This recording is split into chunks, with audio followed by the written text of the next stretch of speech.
नमस्कार, मैं राजेश कुमार, आपका कार्यनिर्वाह शिक्षक। आज उत्तराखंड में हम लोग सांस्कृतिक दिवस मना रहे हैं और ये हमारे डॉक्टर इंद्रमणि बडोनी जी, जो उत्तराखंड राज्य के संस्थापक के रूप में जिनको जाना जाता है, उनका जन्म दिवस मनाया जाता है 24 दिसंबर को प्रत्येक वर्ष। और उनके जन्म दिवस को ही हम लोग सांस्कृतिक दिवस उत्तराखंड के रूप में मनाते हैं। ऐसा क्यों करते हैं आपको जानते हैं और समझते हैं। बहुत सी बातें आप जानते हैं भी होंगे, क्योंकि आसपास हम उत्तराखंड के ही रहने वाले हैं और जगह जगह बडोनी जी की प्रतिमाएं लगी हैं, ये जो कि हमारा इशारा करती है कि वो कैसी शख्सियत थी और इतने प्रचलित और इतने सुप्रसिद्ध क्यों हैं। बडोनी जी का जन्म 24 दिसंबर आज के दिन 1925 उत्तराखंड के टिहरी रियासत के जखोली विकासखंड के अखोड़ी गांव में हुआ। आज़ादी के समय से पहले रियासतों में बटा हुआ था हमारा उत्तराखंड। उसके बाद में रियासतें ख़त्म हुई। पिताजी का नाम सुरेशानंद बडोनी जी। प्रारंभिक शिक्षा अखोड़ी गांव में हुआ। माध्यमिक और शिक्षा नैनीताल देहरादून में हुआ, क्योंकि उस समय शिक्षा का स्तर, वहाँ पे सुविधाएं उस तरीके की नहीं थी, तो उनको शिक्षा के लिए नैनीताल और देहरादून जाना पड़ा। बडोनी जी ने उस शिक्षा हमारे डीएवी देहरादून से प्राप्त किया। उनका विवाह 19 वर्ष की आयु में सुरजी देवी जी से हुआ। कुशल खिलाड़ी थे और उत्तराखंड में हम देखते हैं कि वॉलीबॉल, खो खो और वॉलीबॉल, कबड्डी काफ़ी प्रचलित भी हैं, तो काफ़ी कुशलता से वॉलीबॉल को खेलते थे।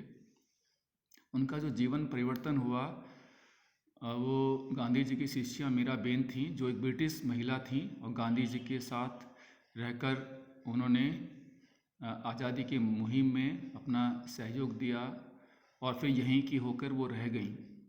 उनके संपर्क में जब बडोनी जी आए तो उनके साथ आने से उनका दिशा बदल गई और वो अपने उत्तराखंड पृथक राज्य के लिए काम करने लगे। 1961 में ग्राम प्रधान बने, जिसे विलेज हेड भी कहते हैं। जखोली विकासखंड ब्लॉक प्रमुख भी रहे। 1962 में उत्तर प्रदेश विधानसभा में 3 बार वो विधायक प्रतिनिधि रहे। 1977 में विधानसभा चुनाव में निर्दलीय चुनाव लड़ते हुए उन्होंने कांग्रेस और जनता पार्टी प्रत्याशियों की जमानतें जब्त करवाईं। बहुत ही भारी अंतर से वो चुनाव जीते थे। 1980 में पर्वतीय विकास परिषद के वो उपाध्यक्ष भी रहे और उनका हमेशा, क्योंकि वो ऐसे क्षेत्र से उस समय रहते थे, वो देखते थे कि वहाँ पर सुविधाएं उपलब्ध नहीं हैं, तो जो बेसिक मूलभूत सुविधाएं होनी चाहिए उन पर हमेशा वो जोर देते थे कि ताकि हमारे युवा बुजुर्ग सभी के लिए वो जो बेसिक सुविधाएं शहरों में होती हैं पहाड़ों में भी उपलब्ध हों, और उसके लिए हमेशा वो काम करते थे, बोलते थे सभाओं में।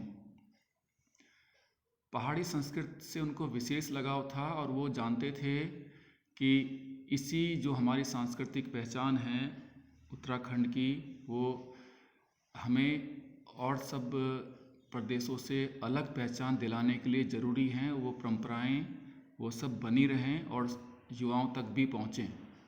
अपने आप भी वे कुशल नर्तक थे, नृत्य के, और विभिन्न विधाओं में भी पारंगत थे। वो गायन और अपने जो इंस्ट्रूमेंट थे उनको बजाना, नृत्य करना उनको विशेष पसंद था।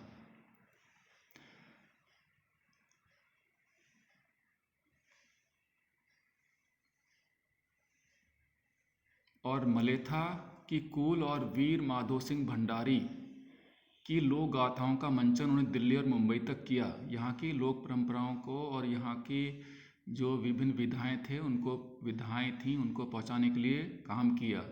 मलेथा श्रीनगर के पास एक जगह है, कुल मतलब नहर। उस समय और माधो सिंह भंडारी एक साहसी योद्धा इंजीनियर भी थे उस समय। उन्होंने पानी की किल्लत होने के कारण उन्होंने वहाँ पर नहर का निर्माण किया, जो पिक्चर में आपको दिखाई दे रहा है। इसमें छोटा सा चीज़ आपको लग सकती है, लेकिन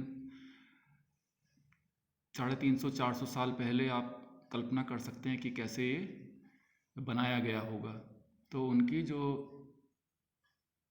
साहस और जो किस्से कहानियाँ थे अपने मंचन के द्वारा उन्होंने जगह जगह पर पहुँचाई।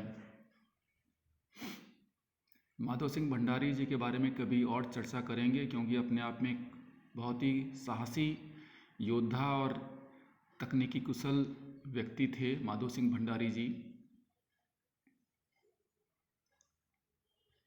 1952 में दिल्ली प्रवास के समय वे कॉमरेड पीसी जोशी के संपर्क में राज्य संबंधी विचारों के संपर्क में आए और पृथक उत्तराखंड राज्य के पैरोकार बन गए।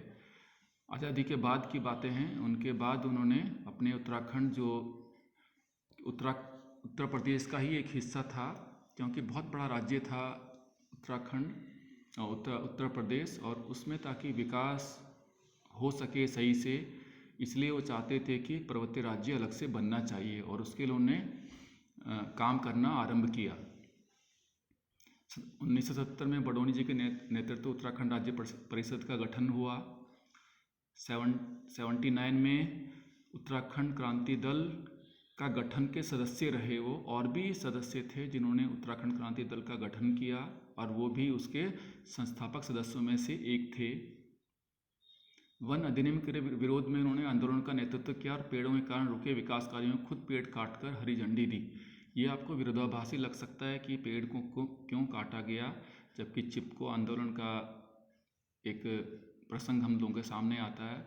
लेकिन विकास भी ज़रूरी है, तो उसको जन जन तक पहुंचाने के लिए एक सीमित मात्रा में पेड़ों को कटाई सड़कों के लिए ज़रूरी थी। हमेशा गांधीवादी विचारधारा से परिपूर्ण थे। उनके वस्त्र भी उसी तरह के पहनते थे बडोनी जी, और विभिन्न पद यात्राओं के द्वारा उन्होंने उत्तराखंड को पहचाना, जाना, लोगों से संपर्क किया, क्योंकि जब आप घूमते हैं, मिलते हैं लोगों से, तो वहाँ के परिवेश, रहन सहन के बारे में अच्छे से जानते हैं। 1989 में उत्तराखंड क्रांति दल कार्यकर्ताओं के आग्रह पर उन्होंने सांसद का चुनाव लड़े, और दुर्भाग्यवश 10,000 वोटों से भी कम वोटों से हार गए, क्योंकि जो उनके प्रतिद्वंदी थे वो बहुत ही हर तरह से संपन्न थे और पुराने व्यक्ति थे, तो 10,000 कम वोटों से वो चुनाव को हारे। मकर संक्रांति पर बागेश्वर के उत्तरायणी मेले मकर संक्रांति से उत्तरायण में प्रवेश करता है। जो उत्तरायणी मेला है, मकर संक्रांति से सूर्य उत्तरायण में प्रवेश करता है। इस समय संगम में डुबकी लगाने से सारे पाप धुलते हैं, ऐसा माना जाता है। मकर संक्रांति पे हम सब लोग पूरे हिंदुस्तान में ये स्नान पवित्र स्नान माना जाता है, जो पवित्र नदियों में स्नान करते हैं। और उसी वर्ष उन्होंने गैरसैंण को उत्तराखंड की राजधानी घोषित किया, जो हम यदा कदा भी प्रसंग सुनते हैं कि राजधानी गैरसैंण होगी, और समय समय पर ये बातें निकल कर आती रहती हैं। तो उन्होंने महसूस किया कि पहाड़ में ही राजधानी होनी चाहिए, ताकि लोगों का विकास उस गति से हो सके, जो उन्होंने महसूस किया था इतने सालों में कि वो विकास पहाड़ के गांव तक, छोटे गांव तक नहीं पहुंच पा रहा है, जो अभी तक भी अधूरा है। बात चलती रहती है कि हाँ, स्थायी राजधानी गैरसैंण होगी, लेकिन उस पर भी काम अभी हो रहा है। 1994 के राज्य आंदोलन के वे सूत्रधार थे, और हमारा उत्तराखंड को राज्य का दर्जा मिला 9 नवंबर 2000 में। और 18 अगस्त 1999 को उत्तराखंड का सपूत सदा के लिए अनंत यात्रा की तरफ महाप्रयाण कर गया, क्योंकि एक एज होने के बाद में उनको बीमारियों ने घेर लिया, और उनकी किडनी संबंधित परेशानियों के कारण वो उसके बाद उन्होंने अपने प्राण त्याग दिए। एक बड़ी सटीक टिप्पणी BBC के द्वारा की गई थी, और उन्हीं के द्वारा फिर उनको गांधी जी का नाम भी मिला। BBC के शब्दों में, यदि आपने जीवित एवं चलते फिरते गांधी को देखना है तो आप उत्तराखंड के धरती पर चले जाएं।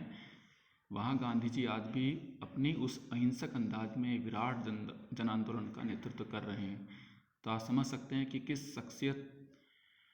कैसी शख्सियत थी हमारे बडोनी जी की, और उन्होंने अपने सादगी और अपनी जीवटता के कारण हमें उत्तराखंड की सांस्कृतिक धरोहर को आगे हमेशा जीवित रखने के लिए और समृद्ध उत्तराखंड सपना देखने के लिए प्रेरित किया, जिसमें आज हम अपने स्वच्छंद वातावरण और संपन्न उत्तराखंड की हिस्सा बने हुए हैं।